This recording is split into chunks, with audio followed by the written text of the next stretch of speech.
오늘은 어린이 주일입니다. 어린이 주일은 어린이날을 기념해서 세운 주일이죠.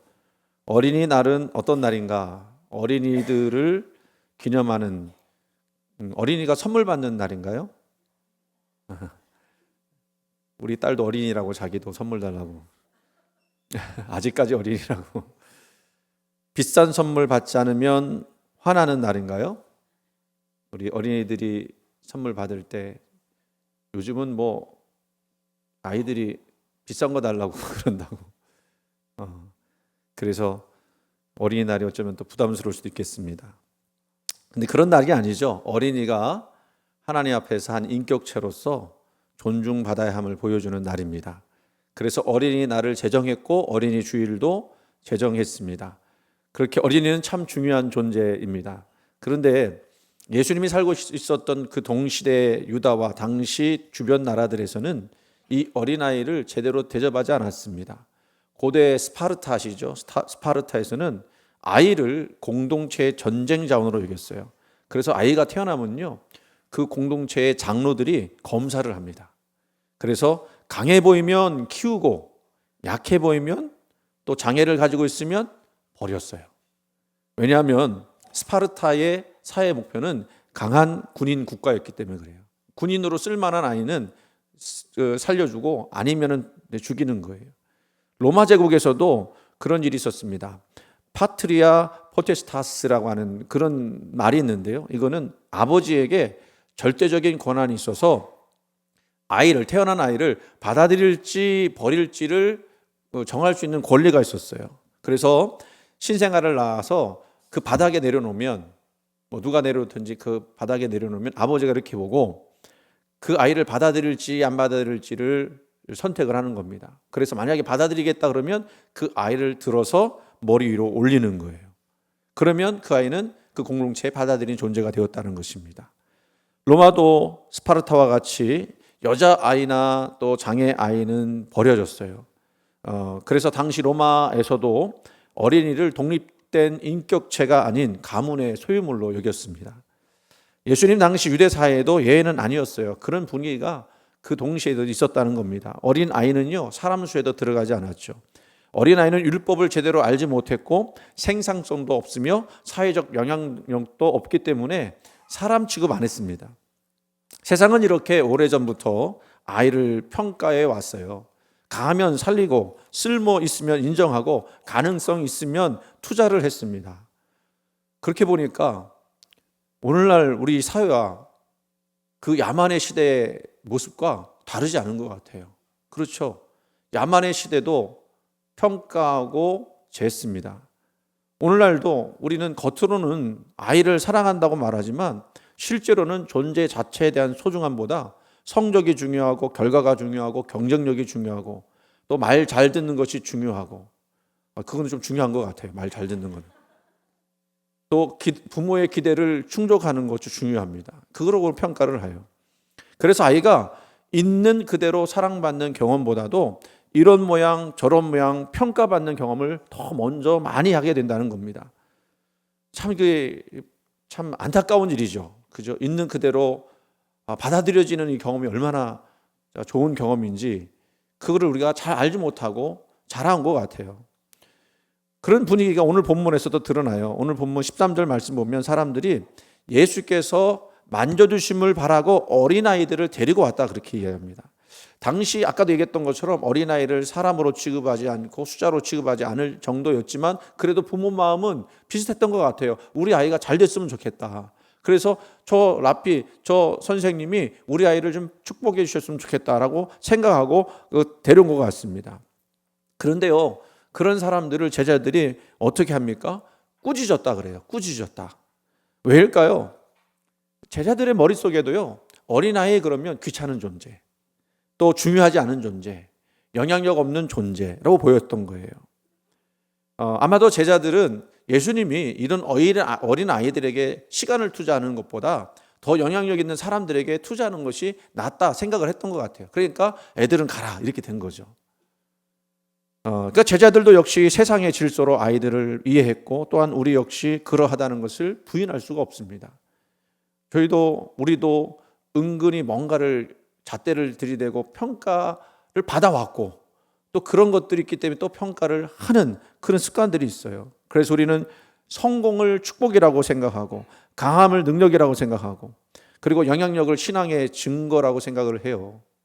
그렇지 않습니까? 우리가 기도하듯이 뭐라고 해야 돼요? 머리가 될지언정 꼬리가 되지 않게 해달라고. 그런 기도하잖아요. 아이들을 놓고.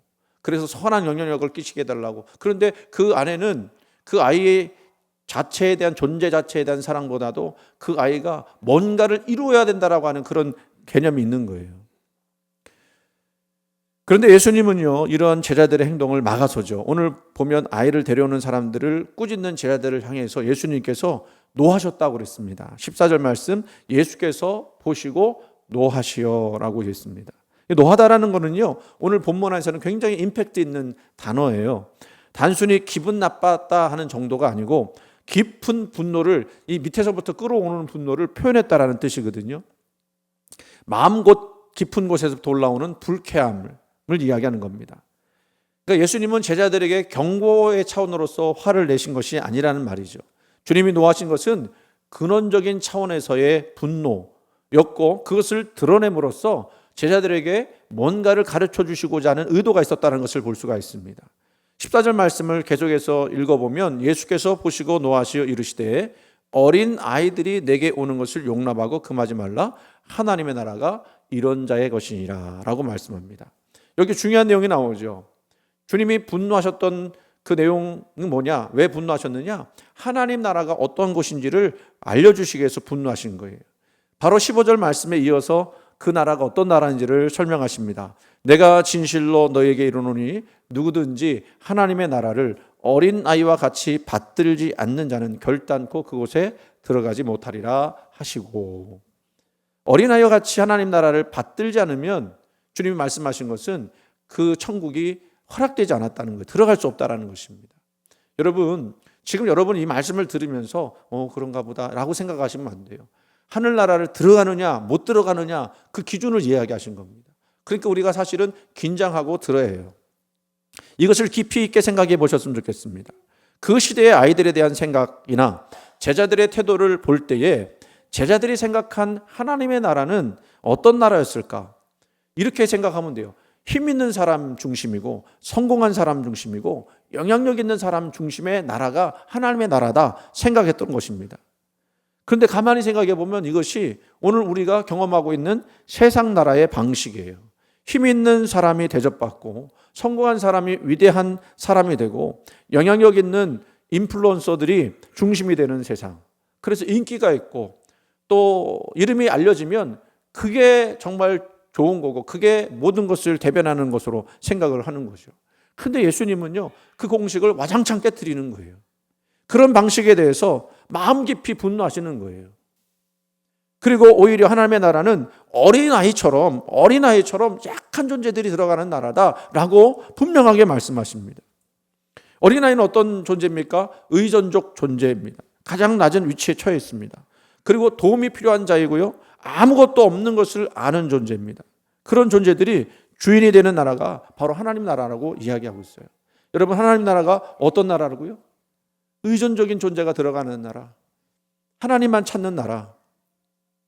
여러분, 그래서 하나님 나라는요, 강한 사람이 들어가는 나라가 아니라 자신의 빈손을 아는 사람이 들어가는 나라예요. 자신의 연약함을 인정하는 사람이 들어가는 나라예요. 도움 없이는 살아갈 수 없다는 것을 깨닫는 사람이 들어가는 나라예요.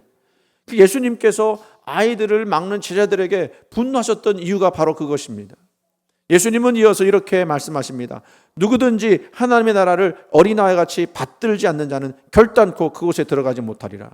여기서 중요한 단어가 뭐냐면요, 받들다라는 얘기예요. 받들다라는 얘기는 이렇게 받아 올린다라는 그런 의미로 생각하지만 받아들인다는 것입니다. 받아들인다는 뜻이에요. 하나님 나라는요, 정복하는 게 아니에요. 하나님 나라는요, 만들어내는 것도 아니에요. 하나님 나라는요, 실력으로 가는 것도 아니에요. 하나님 나라는요, 받아들이는 거예요. 받아들이는 거예요. 은혜처럼 받는 것입니다. 어린아이는요, 스스로 살 수 없죠. 또 의지할 수밖에 없습니다. 그래서 늘 부모에게 손을 내밉니다. 그리고 믿고 안깁니다. 배고프면 참고 무서우면 안기고 도움이 필요하면 울며 부릅니다. 예수님은 바로 그 태도를 말씀하시는 것 같아요. 그런데 어른이 되면 점점 이런 마음들을 잃어버려요. 스스로 해결해야 하고 약함을 감추어야 하고 넘어져도 괜찮은 척합니다. 심지어는 하나님 앞에서도 괜찮은 척해요. 계산합니다. 기도조차 거래로 변할 때가 있습니다. 그러나 하나님 나라는요, 자신의 공로로 들어가는 나라가 아니에요. 빈손으로 들어가는 나라예요. 그래서 아이가 하나님 나라의 모델이 되는 것입니다. 아이처럼 단순하고 믿고 의지하고 받아들이는 사람, 하나님 나라는 바로 그런 사람에게 열려 있다는 것입니다. 사실 오늘 본문은요, 아이들을 위한 본문 같지만 정확하게 말하면 저와 여러분 어른들이 있는 어른들에게 해주시는 말씀인 거예요. 예수님은 아이들을 가르치고 계신 것이 아니에요. 제자들을 가르치고 계신 것입니다. 하나님 나라를 안다고는 생각했지만 정작 하나님 나라의 마음을 잃어버린 어른들을 흔들고 계신 겁니다. 우리도 그렇습니다. 세상에 오래 살면서 점점 하나님 앞에서조차도 스스로를 증명하려고 하죠. 안 그러면 하나님이 나를 사랑해 주시지 않을 것 같다고 생각합니다. 왜 그렇습니까? 세상은 끊임없이 우리에게 증명하라고 요구하기 때문에 그래요. 학교만 가도 그렇잖아요. 점수로 너의 존재를 증명하라고, 인기로 너의 존재를 증명하라고, 사람들에게 얼마나 영향력 있는 존재가 되는지로 너를 증명하라고, 잘해야 인정받고 성공해야 가치 있다고 말하고, 그리고 강해야 살아남는 세상이라고 우리에게 계속 이야기해 주고 있어요. 옛날에 우리 학교 다닐 때 그런 얘기 있어요. 저희가 고등학교 때 사당 오락 아시죠? 지금은 그런 얘기 하면은 안 돼요. 그렇잖아요. 4시간 자면 붙고 5시간 자면 떨어진다. 그래서 뭔지도 모른 채 그냥 4시간 안 자면은 4시간 이상 자면은 이게 존재 가치가 없는 것처럼 생각했던 때가 있었던 그런 시대가 있었어요. 그런 시대를 우리는 야만의 시대라고 그러죠. 그렇죠? 그래서 우리는요, 이렇게 하나님 앞에 은혜를 받는 사람이 아니라 자꾸 뭔가를 증명하는 사람이 되어갔어요. 그 약함을 숨기고 실패를 숨기고 감추고 괜찮은 척하며 살아갑니다. 아니 사람이요, 내가 보니까요, 목회하면서 보니까요, 어느 누구도 강한 사람이 없더라고요. 강한 척하는 사람이 있어도 강한 사람이 없어요. 다 약해요. 마음속에 그 약함을 다 숨기고 살아가는 거예요. 안 그런 척하고 여기 다 계시잖아요. 그렇죠? 뭔가 있어 보이려고 애를 쓰고 계시잖아요. 그런데 사실 우리 스스로를 돌아보면 너무 약해요. 제가 이 주일날 아침마다 찬양을 같이 이제 준비하면서 같이 하는 거 같이 찬양하고 또 기도하면서 자꾸 눈물이 나요. 왜 눈물이 나느냐면 나는 약한데, 나는 부족한데 내가 이 사명 어떻게 감당하지? 이런 생각이 늘 들어서 그런 것 때문에 마음이 아파요. 우리 청년들한테도 목사님은 완벽한 사람이 아니야. 그런데 제가 그 말을 하고 괜히 했나? 쟤들이 나를 좀 얕보면 어떡하지? 이런 생각이 사실은 들었어요. 근데요, 그게 솔직한 마음이에요. 제가 여러분들한테 나는 완벽합니다 얘기한 적 있나요? 아니, 저는 그런 적 없어요. 저는 실수도 많고요, 잘못도 많고요, 그리고 흠도 많은 사람이에요. 그거를 저도 알고 여러분도 알아요. 근데 하나님 나라는 어떤 나라죠? 어떤 나라가 하나님 나라예요? 그럴 흠 있는 사람, 약한 사람을 받아들이는 나라, 그 나라가 하나님 나라인 거예요. 그거를 우리가 알기 때문에 이렇게 자신의 약함을 고백하고 그리고 위에서 기도해달라고 이야기할 수 있는 것이 하나님 나라예요. 바로 하나님 나라는 이렇게 어린아이처럼 그거를 받아들이는 거죠. 하나님 나라는요, 스스로 자격을 증명한 사람이 들어가는 나라가 아니라 은혜가 필요한 사람이 들어가는 거예요. 제가 이렇게 기도하면서 하나님, 오늘도 은혜가 필요합니다. 하나님의 도우심이 없으면 나는 살 수 없음을 고백합니다. 나에게 이런 은혜를 허락하여 주옵소서 라고 이야기하고 고백할 때 하나님이 우리 가운데 은혜를 더하여 주시는 거예요. 이렇게 이야기하면요, 제가 이 설교를 준비하면서도 이건 너무 우리 성도들을, 우리 크리스천들을 너무 약한 존재로 이렇게 비하시키는 건 아닌가, 이런 생각도 사실은 들었어요. 왜냐하면 그래도 세상은 강함을 요구하잖아요. 세상은 능력을 요구하잖아요. 그렇죠? 아니, 능력 없는 사람 쓰는 사회가 어디 있어요? 능력이 있어야 된다고 얘기하잖아요. 그리고 뭔가 힘이 있어야 된다고 생각을 하는 거예요. 사실 우리가 살다 보면 힘 없는 사람보다 힘 있는 사람에게 자꾸 관심이 가지는 게 우리의 본성이에요. 우리의 본능이에요. 그러니까 나도 힘 있는 사람이 되고 싶어하고 강한 사람이 되고 싶어하고 능력 있는 사람 되고 싶어하는 욕구들이 있다고요. 그런데 성경은, 말씀은 그렇게 얘기하지 않는 거예요. 강하지 않아도 괜찮다, 능력이 없어도 괜찮다, 힘이 없어도 괜찮다 라고 말씀하시면서 그런 사람들 다 들어와라. 그런 사람들이 들어갈 수 있는 나라가 하나님 나라다라고 말씀하시는 거예요. 근데 여러분, 그래요. 강해야죠.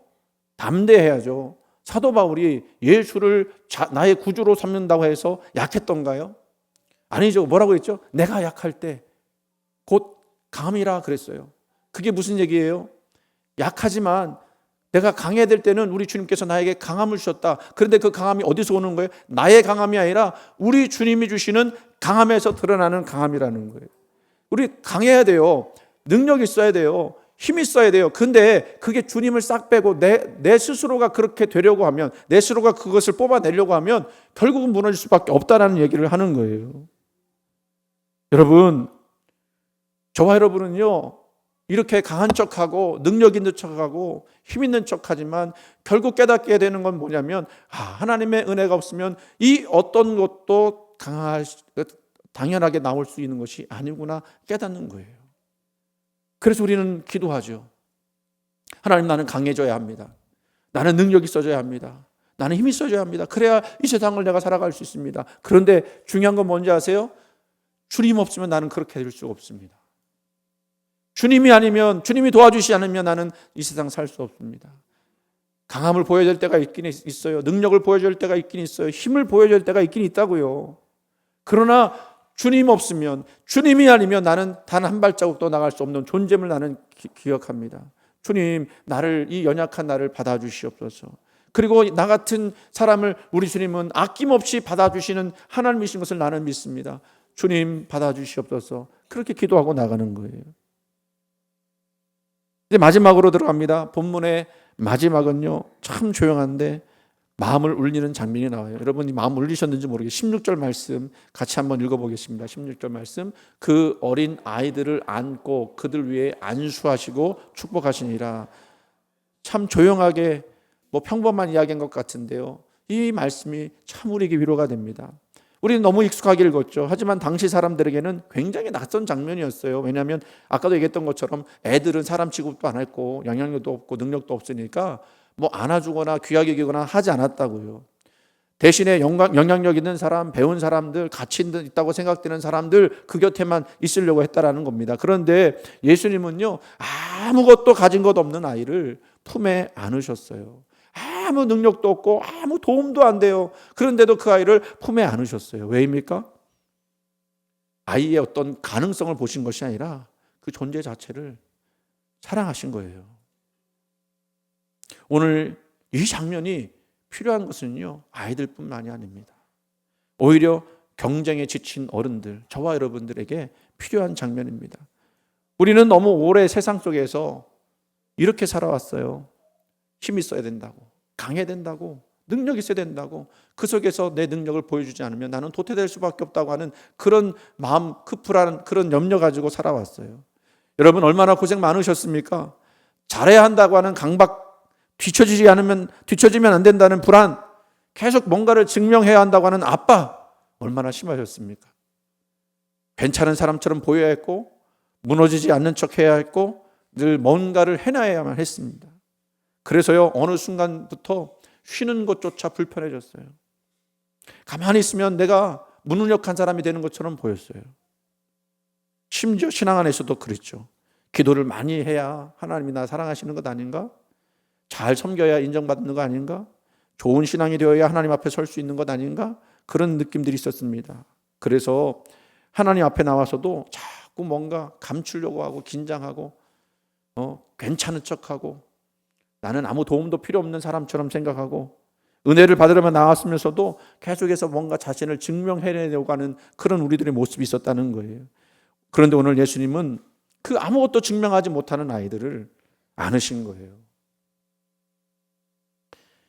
그 아이들은요, 업적이 없죠. 내세울 것도 없죠. 예수님께 드릴 것도 없었어요. 그런데 예수님 이렇게 말씀하지 않았습니다. 더 잘하면 와라. 더 자격을 갖추면 와라. 더 능력 있으면 그때서 와라. 아니에요. 아무 조건 없이 그냥 오라고 했습니다. 이것이 하나님 나라예요. 하나님 나라는요, 경쟁에서 이긴 사람만 들어가는 나라가 아니고 지쳐서 겨우 손 내미는 그 사람들이 들어가는 나라예요. 지금도 마음속에 이런 생각 가지신 분 계십니까? 뭔가 증명해야 되고 남들보다 뒤처지면 안 되고 뭔가 보여줘야만 된다고 하는 그런 강박 있는 분 계세요? 그 생각 따라 살다 보면 어느 순간 마음이 지쳐버리죠. 번아웃 옵니다. 웃고 있어도 마음 메말라 있고 쉬고 있어도 불안하고 사람들 가운데 있어도 외롭고 하나님 앞에 나와서도 자꾸 불안합니다. 그리고 그 불안은 나를 또 힘겹게 해요. 그런데 오늘 예수님은 아무것도 증명하지 않은 그 사람들을 안아주셨습니다. 들을 것 없는 아이를 품에 안으셨어요. 그리고 우리에게 보여주십니다. 하나님은 성과로 우리를 사랑하시는 분이 아니라 자녀로 사랑하시는 분이라고 하는 것을. 여러분, 부모가 아이를 안을 때 성적표 보고 안아주신 것 아니죠.